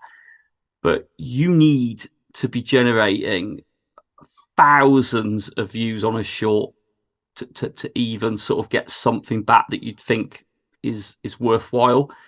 So a short will pay you about 9 cents in American money for 1,000 views. So when you start talking about the volumes you need to drive to sort of do that, it's tens of thousands of views you need to get, and then you rely on the algorithm, which always changes on YouTube. Absolutely that. Yeah. And I get it. YouTube wants to work for the viewer, not the creator, but they need the creator to give the viewer a lifestyle option, a platform to view. Because I don't know about you, Ben. I probably find myself, if I'm not watching something on the TV with my wife, I'm probably watching something on YouTube on my phone. It's a great platform for that. So Patreon feeding off that is the lifeline, for creators, because it gives you the opportunity to connect closer with your supporters. People say audience supporters. I think through content and meeting people, you kind of build relationships through your content. And I've very fortunate to meet people that watch the channel, and that's lovely. And I've got international friends off the back of it who I've met now on multiple occasions. And I think Patreon, you get out of it what you want it to be, and Patreon can run independently of YouTube, and a lot of creators do that, so it becomes its own platform. I use it as a way of, personally, it's not an income that stops me from working. Far from it. I work 5 days a week, long hours every day, doing what I do. For me, the Patreon bit is an opportunity for people that like the channel, that want to sort of just say thanks, and it's all very low monetary values, and I'll occasionally do an exclusive vlog on Patreon from bits that I've not put onto a vlog, so it's like it's different for them to view it. And recently Patreon have created a lovely open, like what's the word I'd use, it's kind of like a open group session, so I can now talk to all my Patreon members in an open group, and actually they can all talk to each other, and it creates quite a nice little, it's almost like Discord, but on a nicer format. Of people engaging with each other, and they can just ask, "How was your com day? Did you have a good time?" And it makes it a little bit more human as well. And I think by Patreon doing that, it adds value to their product. So for me, what does it allow me to do? It will allow me to pay for my editing software that I pay monthly, and occasionally I will save it up over the year for if I'm going away for an event overnight and I need somebody to go towards like a hotel room, and that's about what it covers, because it's all nominal.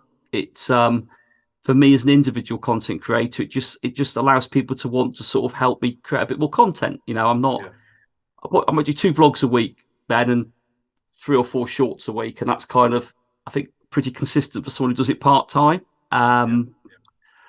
For the podcast, it's the difference between the guys being able to spend 13, 14, 15 hours doing an edit and actually trying to work around it, because I won't go into sort of individual commitments for guys, but it's a lot of time.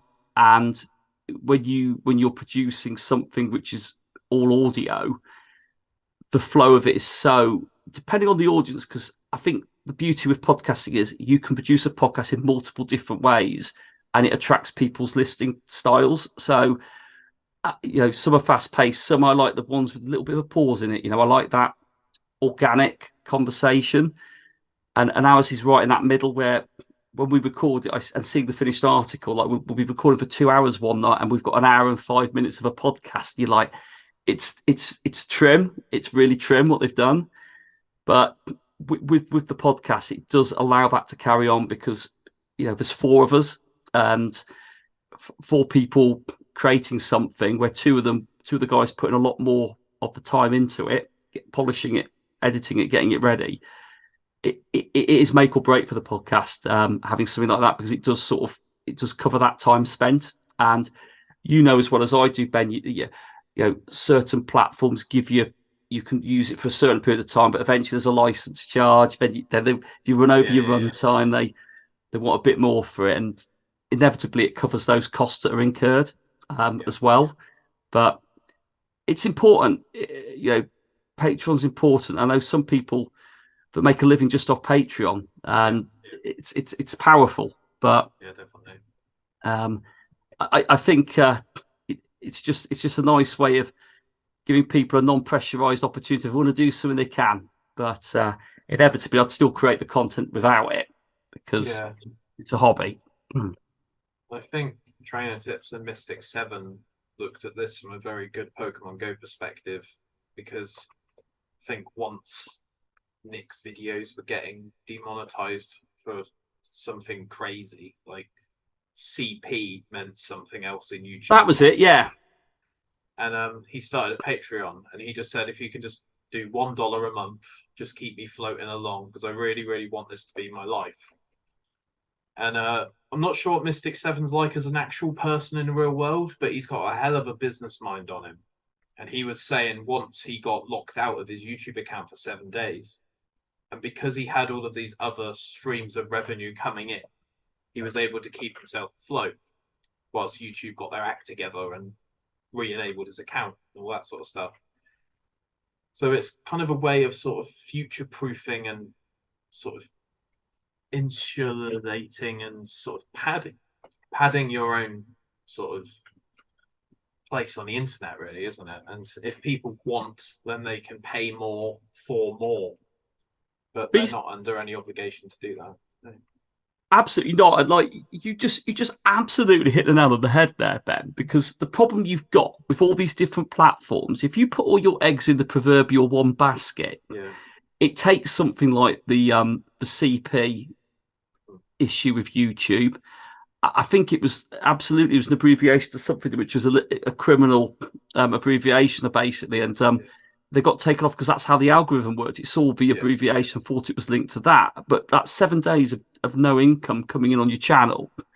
And TikTok recently, we had Fleece King have his TikTok account closed, and I think he had over 60,000 or 600,000 people following him on TikTok, generating an income because he used a couple of hashtags. I think it was Pogo, and then people were striking his videos for no reason, and TikTok were that ignorant that they just closed it, even appealed it, and nothing. They didn't want to listen. And you look at that and go, if that was your one-off source of income, TikTok, you've inevitably just been made redundant, haven't you? You're unemployed now, and that's why the Patreon platform is so important, I think, because it protects people around us. With Pokemon Master Holly had a YouTube channel hacked sort of 3-4 years ago. She had to start again from scratch because YouTube locked her out of it and didn't want to help. Or certainly it felt like what was shared with the public. But I think, it's that personality, isn't it? It's that platform, and I think you can get as much out of it that you want. But Mystic 7, very business minded. Everything that he does, it's someone who's just very, very aware of every opportunity that's potentially available. And you watch his first vlogs, Yeah.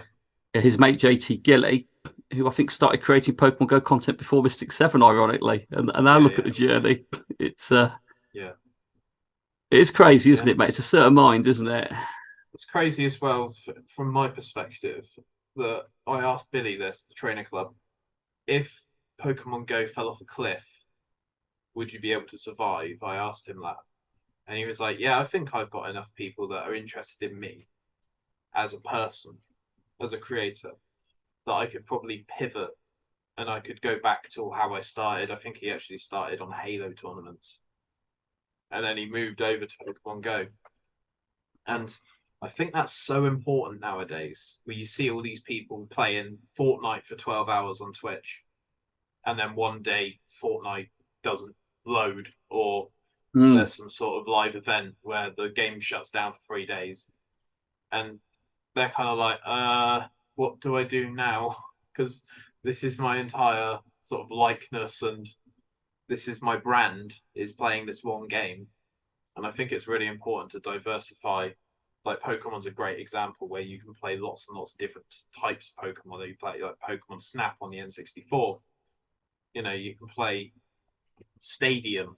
You don't just have to play Pokemon Go forever. You can change it and it still remains true to its original form.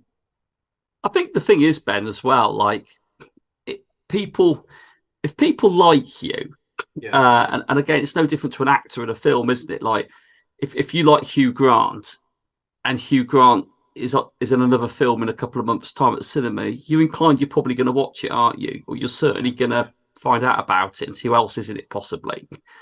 But at the end of the day, the product is what gets that person creating content. The big challenge for people, like you said there, and is what happens if, what is that if moment? If the game does go, are people investing in you as the product and it's not the game? And that's the business sort of head on. Not that I have a business head when it comes to content, but as you look at it, you go, if so likes me as a person, enjoys me doing this, then you'd like to think they'd like me doing it if it was another game. But it's also down to if that person's got the interest in that game, and that's where you still lose an audience. I remember Reversal said to us when we were lucky to have Reversal on the podcast, and I think he started doing videos on Clash of Clans, I think it was.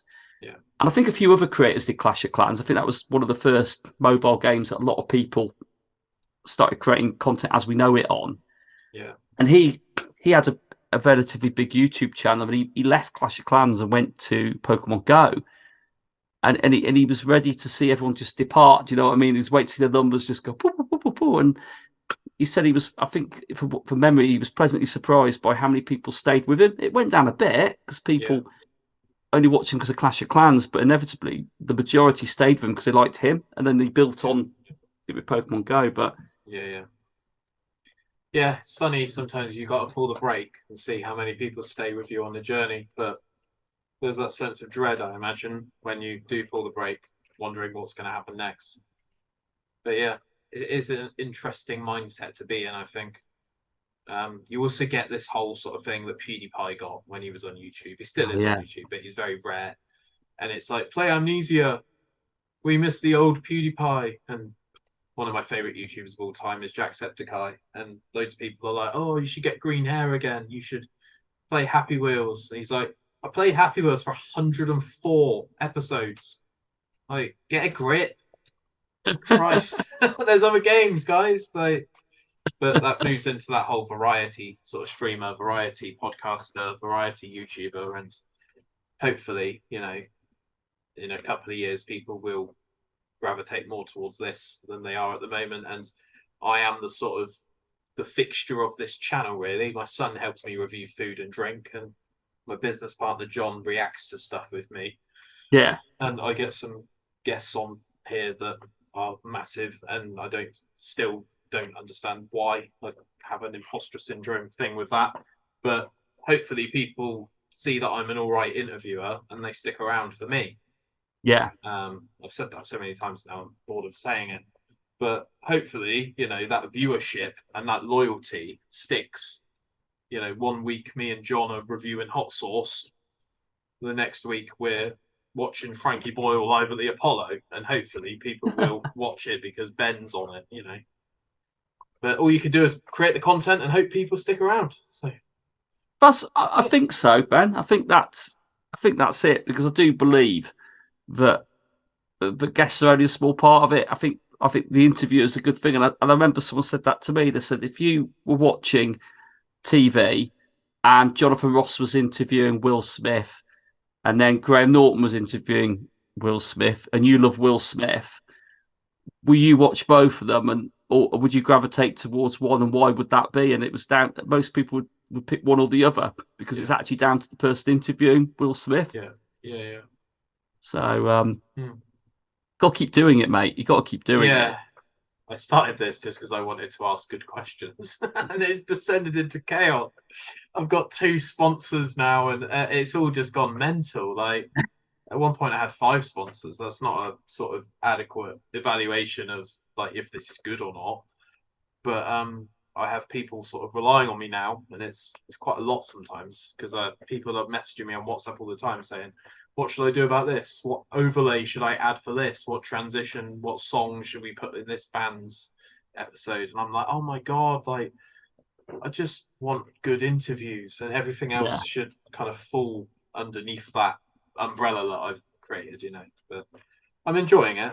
It's just a lot. It's just a lot, man. Well, it is, isn't it? Because it's just real life doesn't pause for it, does it, Ben? That's the problem. That's it, yeah. But yeah, there we go. So thanks for watching, guys. I do appreciate you. How does it feel to you, Mark, personally, when people back you on Patreon? Amazing. Yeah. Absolutely amazing. Absolutely amazing. As with all things, I don't have notifications on my phone all the time. I have mainly silent, but when my emails pop up and it says you've got a new Patreon, the first thing I do is I speak from my heart from it. Like, I'll message them on Patreon, go, listen, this is absolutely amazing. Thank you so much. And every message is always unique. It almost just gives me a little bit of not a reason to do it, because again, the reason I do it is I like just expressing myself, and I love, for me, the day I stop creating content, I'll have a library of events in my life that I've done it around that I can always recall whenever I want to in the future. And like that's the reason I do it, because I can capture travel and events in. But when people support me like that, I look at it and go, do you know what?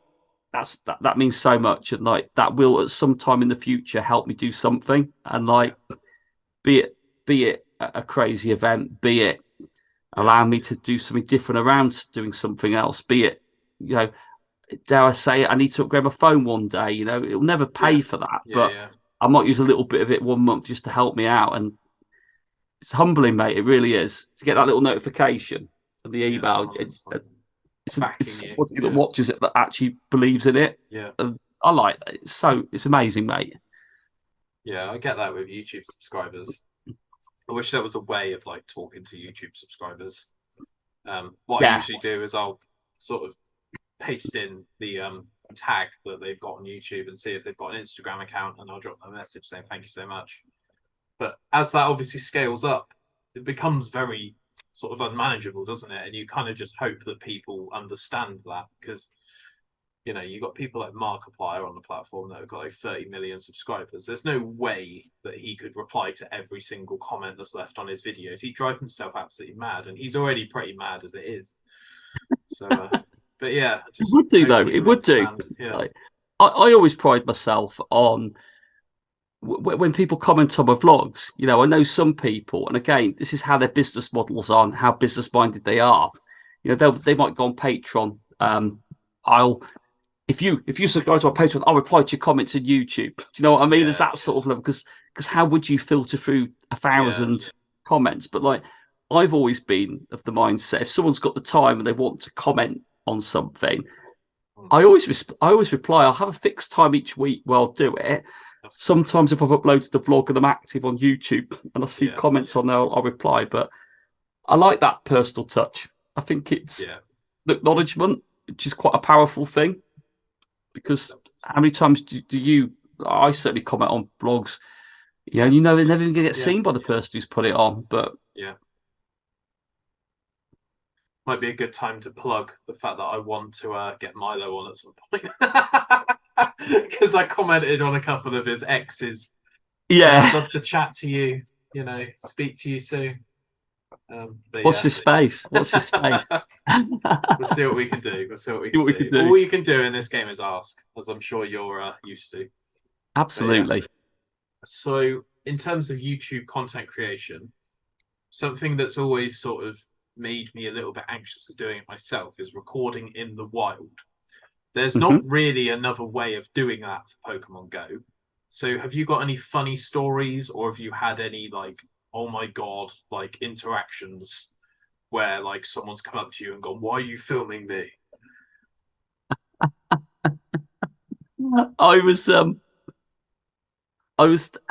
I've been very fortunate because like, I think when I started doing the vlogging and that, I was naturally doing it in areas where I wouldn't encounter people too much and built my confidence up. But I don't know what it is, Ben, but if I think someone's about to approach me or someone's about to engage with me as I'm doing something film-wise, I don't know if I've got an ability and I'm not sure what it is, I'll position myself and do it in a way where it makes it very clear if someone's about to approach, I'm actually doing something that doesn't involve them, but just my mannerisms and how I'm not focusing on them in whatsoever. I almost look through the camera. And I'm aware of my surroundings whilst being engaged.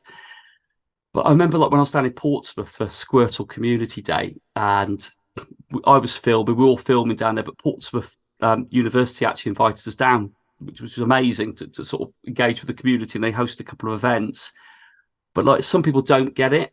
And like we were like walking as a big group playing Pokemon Go, doing a bit of videoing and that, and like these people just didn't get it, and they were like, "What are you lot doing?" And we go, "Well, we're doing this." "Oh, you lot weirdos! What are you doing that for? You weird." And we're like, "Well, no, we're not. We're doing this." "Yeah, well, you are, because you're talking to all these random people. What do you have a look at yourself moment?" And I was like, going, "This is so funny," because I think when you go to events, naturally, people have, I think, become used to the fact that there be people creating content at events now, so it becomes part of the show. It becomes part of the part of the engagement piece. People look forward to it, but I've not had any, mate. Nothing. I've not had anyone come up to me and go, "You weirdo," directly when I've been filming or anything like that. But what about yourself, Ben? When you do, I know you obviously do the podcasting, and I've just had a couple of like randoms come up to me like during a raid where there's like 10 or 12 of us all sat around an area. And we're like outside like Weymouth Library or something, and someone comes along. It's usually like an old couple. They'll be like, "Bloody hell, I bet the Wi-Fi is well good around here." And I'm like, "Yeah, we're all messaging each other. Like we're all literally standing right next to each other, but we're all on WhatsApp." And you kind of just shrug stuff like that off, Yeah. And occasionally you'll get like a little quip like, "Oh, do you remember when we used to actually speak to each other?"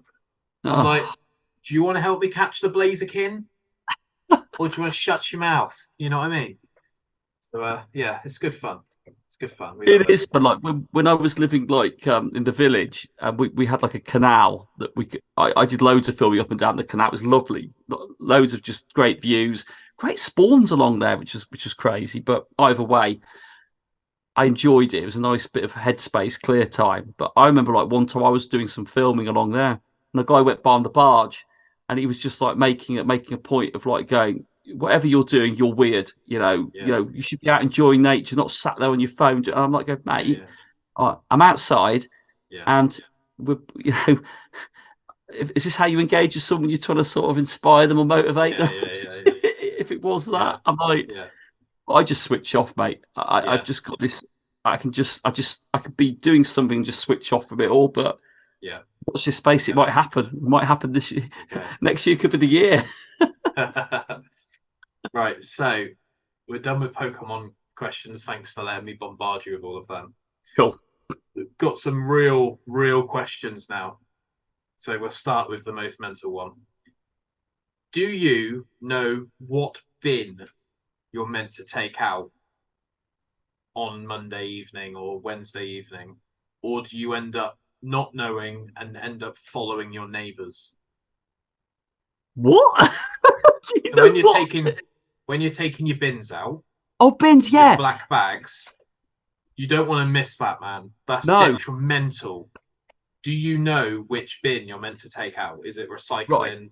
Blah blah blah. So we have a cycle, and do you know what? How bad's this? Right, I actually know it, and that's pretty scary, isn't it? So like, as we're recording this tonight, it's green bins tonight, which is all the green stuff from your garden. Yeah. But because of the timings and how I do everything the night before, I never put a bin out in the morning because I'm up and out and gone. I don't want to be trying to get a bin out the back in the dark now. Yeah. Wheel around. Human. Exactly, mate. So we lead the bin movements in our house on our little cul-de-sac. So it'll be black bin in the morning. I'll be putting the black bin out tonight, basically. And they'll be tomorrow they'll be picking it up, and I will be the first one out there. And by the time in the morning, you'll see them all lined up next to it because I like to think they're following suit. Wow. So, episode name for this episode is Mark Masterful 27, Incensed Podcast, and Bimfluencer. Let's go.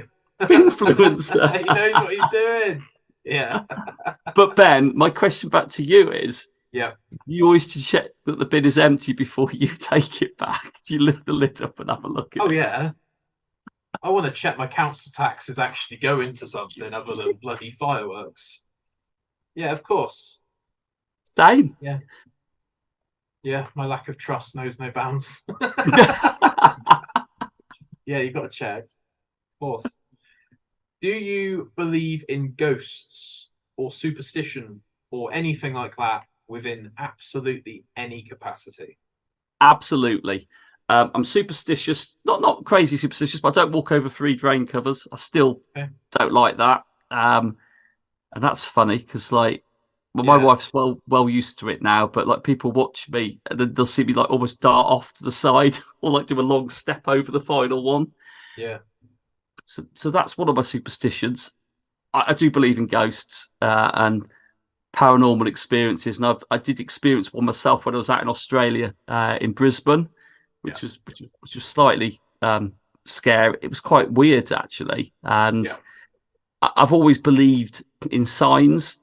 So not road signs. Like if you see something and it kind of gives you a nudge or something on track, I do believe that. But I'm not like. I don't go to like paranormal readings and tarot card readings and things like that. But I do, mate. I've got an open mind to things like that, and I think I'm quite attuned to it. I've certainly felt a bit of a sort of an experience. You feel something a bit like I can't quite put a finger, but I can feel something's not quite right here. But what about you? Are you a paranormal? Yeah. Derek Kokora's best mate, are you? Nah, he's fake. He runs on commission. Yeah. So he gets paid £10 per possession. I don't buy that. I don't think Most Haunted was as real as what I thought when it first came out. But saying that, there's a YouTube channel that I can't stop watching, which has just received a mental reception. Sam and Colby. Right. They are absolutely killing the paranormal game at the moment. They've just hit 10 million subscribers. They are an absolute force to be reckoned with. If they do a brand deal, that brand will just absolutely go off because they've got quite a sort of young, impressionable audience. Sam and Colby, is it? Sam and Colby, Colby. I'm going to check that out. Also, like Joe Weller, I'm a massive fan of Joe Weller, and he's done quite a few paranormal videos. And also, there's a guy called Garrett Watts who used to be friends with Shane Dawson. Okay. So yeah, I'm all about the paranormal, man. I won't bore people with my story, but check out the previous episode if you want. I've had some pretty mental stuff happen to me, but the more I think about it, the more I think logically about like things that happened to me when I was a kid. So, I won't go into them too much because I think people would tune out. But, yeah, definitely all about it. I usually say, hello, Mr. Magpie, if I see magpies in a crowd. Apparently, you shouldn't cross on the stairs. You shouldn't cross people on stairs. Apparently, it transfers negative energy. I've heard that one. Yeah. And what else is it that I'm quite... There's some mental ones, man. Like, you shouldn't put new shoes on a kitchen table. Who made that? My mum made that up. surely. Like smashing mirrors. Apparently, mirrors are portals to other dimensions. But yeah, I do believe in a bit of it. I've seen enough. Yeah. Like you said, I've when I was up in Edinburgh, we did a tour around the down the vaults in Edinburgh, and Edinburgh's got it's got a paranormal presence about it. But I think the one thing that I found more interesting, not that was interesting, by the way, sorry, but like there's some steps called there's some steps in Edinburgh, and I think they're called like play steps. Well, I can't. I'll find out.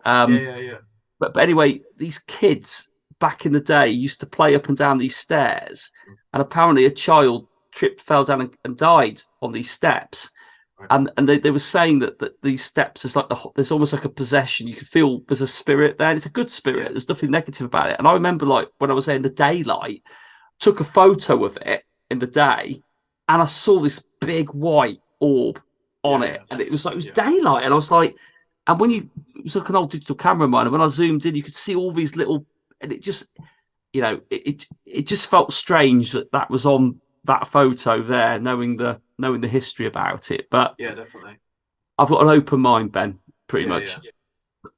Yeah. If you are going to watch Sam and Colby, I'd highly recommend you watch the Conjuring House series that's just dropped. Yeah, I can't quite to be honest, man. It makes me cry. Like they essentially speak to spirits, and it's like through a knocking method. It's through the alphabet. They get a couple of people that have somehow managed to figure out this knocking method, and the spirits like spell their names out. So like the woman that holds the hand of the other person, like I don't know what they are. They're just Cody and Satori, I think they're called. But she'll be like A, B, C, D. So the thing starts with E. So it's like A, B, C, D, E, and it spells out like people's full names, and it spells out like actual sentences, and I'm like, this is fucking nuts. And some of the people were like looking at like someone's great grandmother's name, and it's like, how would that person know that person's great grandmother's name? Yeah, how? It's really wild, man. I'll send you a link to it, but I can't get there's so many people trying to debunk it now because it's obviously a massive YouTube channel, Sam and Colby. But I'm there for it. I think it's real. So I've said it here first. But the thing is, though, like without what you said, though, Ben, and you make a really good point. I think and I'm not saying it'll end up being like that, but Most Haunted, when it first came out, was big, wasn't it? Yvette Fielding, wasn't it? It did Most Haunted as well. But then you would, as time passed, you go, this is fake. This is absolute fake. Yeah. And what the point I'm getting to is that I think that they just got worked out. I think they just got found out, and I'm going to watch some of these because I believe in it all, and I think that maybe because it was a TV deal and they got lazy with it, and I think that kind of did it more damage. Maybe some of it was real, and it did it more harm than good. But I love this beautiful thing with YouTube. But there's, like you said, if you get a brand deal, I've just subscribed to their channel actually as we were chatting, and I've just seen it, and it looks amazing. Yeah. But you can take away some of those pressures from TV stations, almost rinsing it to the point it becomes unbelievable because they just want to keep it going. So I'm going to do that, mate. Now, thanks for that recommendation. That's all right. Happy to help. Right, last two questions. Then we can live our lives, and hopefully we will remember this conversation going forwards. It's now cemented within the metaverse and the interwebs, and I've enjoyed this one. It's been really good. I always feel so good when I actually I've been looking forward to this one. It's been months since we planned this, I think. So we planned well ahead, didn't we, mate? We were saying that before we started recording. It was nice to have it in the calendar, and I know what you mean. It is nice, and of course, mate. The footprint, it's been fully embedded into the world, doesn't it? Now, mate, and it'll be out there. So definitely, bud. Right, narcissistic time. Anything you want to ask me? Anything you want? So, who if like contacts was nothing basically, so you could get anybody on through your sort of for your just for you basically, you can get hold of anybody. Which is what guest would you really love to interview if you could like interview anybody of anything? Who would you really like to interview? Sort of who's top of your list? Can I pick one person? Only one, yeah. Oh my god, that's so hard. Henry Rollins, because he's getting on a bit, and I listened to him on Joe Rogan, and I think he's a fascinating human being. I'm not even a massive fan of Black Flag. I just like his attitude of just going and doing stuff, and like taking a bottle of water and a protein bar to Cambodia, just completely insanity like driven. I would really like to get Russell Brand on as well. I've got to say it. I know he's in a bit of hot water at the moment, but I love his mind. I love the way he talks. But yeah, got a very articulate way, hasn't he? And he's a very intelligent guy as well. But Henry Rollins, then, yeah, that's your choice, yeah. Yeah. Okay, then I'll be a little bit more forgiving. But I'm going to ask that question because we asked it once on the getting to know you question on our podcast. Yeah. If you could pick, and you might keep the same people. If you could pick 3 people to have around for dinner, and they can be dead or alive, who would you want in that environment with you that you could just chat with face to face? Henry Rollins, Kevin Hart,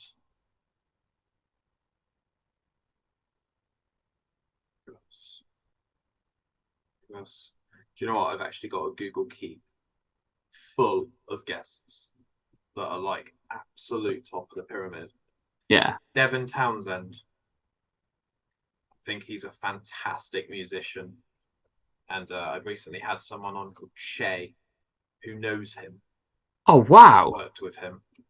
So I'm trying to bridge that gap, Mark. I'm fucking trying my best. But yeah, I just don't want it to like look like I'm just like using people, you know? It's all about it's a real fine line, isn't it? Because Devin Townsend, he's Canadian, isn't he, Devin Townsend? He is, yeah. But hey, see, flipping out, mate. Hey, what's your space then? But you'd have dinner with them, get him. Yeah. I think I could potentially get him at the end of next year. If you don't shoot your shot, man, you'll never know. No, absolutely not. He's a bit of a listener. I don't necessarily think he'd be great at dinner because he likes to sort of take in the atmosphere and listen to what other people have to say. But yeah, I think they're all going to hopefully get along. Kevin will provide the comedy relief as always. Yeah. I would like to speak to David Bowie as well. I get that that's obviously not possible anymore, but yeah, lots of people, lots of stories. Yeah. Right. That'd be some party, mate. That'd be some party, though. Absolutely. Last one. How do you want to be remembered? As a content creator, as a husband, as a father, as a person on the internet, as a podcaster? How do you want to be remembered? I would just love to simply be remembered as somebody who would make time for others and genuinely listen to people and take an interest. I can't stress enough how much I love listening to people's stories, and Pokemon Go has really given me a really nice platform to do that, and I'm so appreciative of it. And I know it's driven by a want to create content, and then everything that's come off the back of it has got me to this position where people want to talk to me in these environments. But I keep saying it, and the guys will say the same thing. I like to listen to people, and people will share. I've had some amazing stories shared with me, and I think it's lovely that people feel like that they could do that, and I would genuinely love that to be remembered for, because that it's not just about the content, that is generally in life. And now I like to feel I'm a fun going person. I like to think that I've got an energy about me. And I like to think I'm just genuinely honest, as best as I can be with life. But I think for me, the listening bit, that's the big bit for me. And hopefully I can build on that. But hopefully that's going to be a long way away, Ben. That's going to be like years of great times ahead, mate. Decades. Yeah. What about yourself? I'm gonna flip that back at you then. I want to be remembered as a good dad because I quite like my son. I think he's all right. That was so funny how you said that. I think he's all right. Yeah. Stick around. He's just turned 10 and he's quite sort of spongy and he likes to sort of learn and, he's quite susceptible to my behavior and he's got my mannerisms and potentially he's got my dry sense of humor, but that's probably a different story. I just want to be someone that's like able to be there for people. I've always been very aggressively reliable with everyone that I know, and if someone gets in my inner circle, I'll drop everything for people and I'll get in my car and I'll drive to them and I'll help them. And I've always been sort of reliable to a fault. So hopefully people can remember me for that as well. I should probably pick up the bass as well because I used to be like a semi-professional musician. And I really enjoyed doing all of that. And I quite like playing music and stuff. And this seems to have taken over from that. But yeah, someone that gives people the time of day. And I am pretty tenacious with this stuff in terms of getting guests and chasing people and making sure that people have an opportunity to talk and, try not to interrupt people all the time. So, yeah. Nice. Yeah. So, what does the rest of this year look like and potentially the early next year for Pokemon Go content creation? Got any events lined up? Got any community meetups that people can join?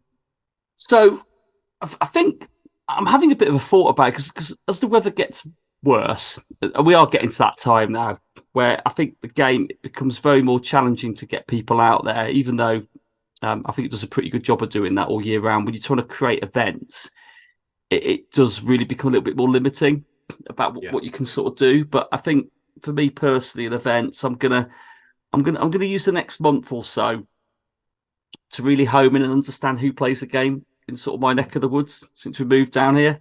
Because I think it does limitate certain features of the game which you can't enjoy, like shadow raiding at the moment, like legendary raid bosses. You just can't physically do them because you haven't got enough people.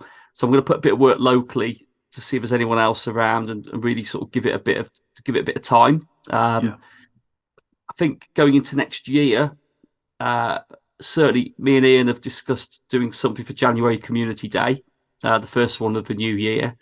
Yeah. I think weather, again, will be a big telling factor on that because, as we all know, Jan and Feb are pretty dire. Weather-wise, this country can be it could just change the impact of any sort of plans last minute. But certainly, as we go early into next year, I think we're going to have, I always get the generations wrong now, but I think we've had Johto Tour. It'll be the one after Vegas that was earlier on this year. I think that'll be the first proper meetup event. I think March time, I think that'll probably drop.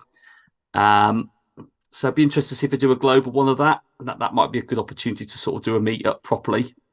And then that's probably the next sort of 3-4 months, mate. But I found a new love for doing things more local now than sort of necessarily trying to arrange big events. Not big events, but you know what I mean? Traveling events would take a bit of traveling to get to.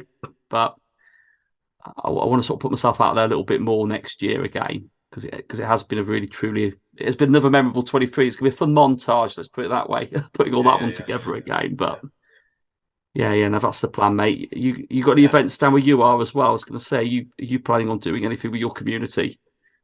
To be honest, our community's a bit fractured because of COVID.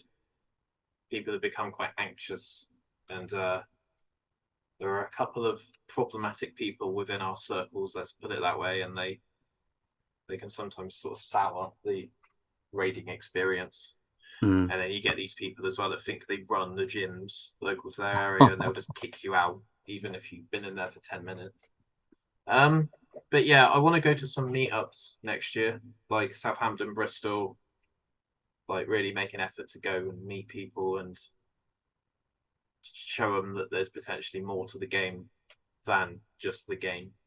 Because we have some very, very nice places here in the UK. I'm sure you'll agree in terms of architecture and buildings and food and, you know, the stuff that isn't on the screen. Yeah. But yeah, I don't know. I'll probably make an effort with most of the community days. I do like it when they drop new Pokemon though, like Stuffle. I love that. Brilliant. Stuffle was brilliant. Yeah. So yeah, just trying to sort of consolidate what we used to have in Weymouth and potentially go further afield. I might even jump on a coach and go to London if you're up for doing something. Yeah, definitely, mate. No, I mean, that's definitely, I'm up for doing something, mate. Bristol's fantastic, by the way. Bristol's well spread out, but there's plenty of gyms and great parks in Bristol to keep you entertained. Yeah. I've done when I was travelling around when I used to work regionally in the southwest. Southampton has got quite a good. It's certainly got 2 massive parks around the university and that down there, which has a good lot of players playing in the area. But yeah, I've got to say London's a weird place because like central London, you'd imagine it would be really good for Pokemon Go, but it's not. It's really random. Yeah. But like if you go into the boroughs of London, like Ealing in West London, there's sort of a couple of parks down there where Milo does a lot of his filming. That is a crazy park. You know, we've done events there, global Go Fests there, and the spawns are phenomenal, bud. Love that. But yeah, watch your space. Check out Incensed podcast. I'm sure they'll mention community days and stuff if they are doing meetups. Check out them on the socials. I used to say like Facebook, Instagram. Now I just say the socials, and people seem to socials. Yeah, I always miss one if I try and name them. Yeah, that's it. But yeah, this has been really fun. I've really enjoyed this one, which is probably why it's twice as long as most episodes. But yeah, it's been great speaking to you. So I'll leave you to it. Hopefully, I've not annoyed your wife too much. No, not at all, Ben. Not at all. It's been lovely, mate. I've enjoyed it as well, mate. I mean that. Thank you. Good. Is it the first non-Pokemon podcast you've been on? Yes. Yeah, definitely. And it's a refreshing change. Let's put it that way. It's actually quite pleasant, mate. Yeah. So yeah, don't forget to ask people on Incensed if they put their bins out. Yeah. In a certain order. That's a great question. That's a great question. Right, I'll leave you to it. Thank you so much. It's been a really fantastic season 13. So thank you so much, guys. I really do genuinely appreciate this, and I'm going to keep doing it as long as I enjoy it. So, but yeah, in the meantime, check out the sponsors. Check out Goat Energy, all natural energy drink, none of the chemical bullshit. Check out Shanty Spirit, botanical seaweed vodka and spiced rum. And tell them I sent you. Use my discount codes on my Instagram. And yeah, stop listening. Cheers. Take care. Bye. Absolute Bedlam. Hey guys, it's John here from Absolute Bedlam. We just wanted to take a moment to introduce you to our brand new Patreon. If you head over to Patreon now, you can get access to behind the scenes footage, ad-free content and episodes. You can even send your own requests in terms of the content you would like to see us create. All of this is available to you and more. We've got free options available to you as a patron with us. If you just want to support what we do and help build the Absolute Bedlam experience, a small fee of £1 a month, you can do just that. If you want to get access to that ad-free content, those ad-free episodes, for £5 a month, you can join the Hive. And if you want all of that and more behind the scenes footage, commission works with us, live Q&A sessions, for £10 a month, all of the madness, all of the chaos of Absolute Bedlam will be yours. So head over to Patreon now, become a patron, and join the Hive. Absolute Bedlam podcast. Who? What? Where? Why?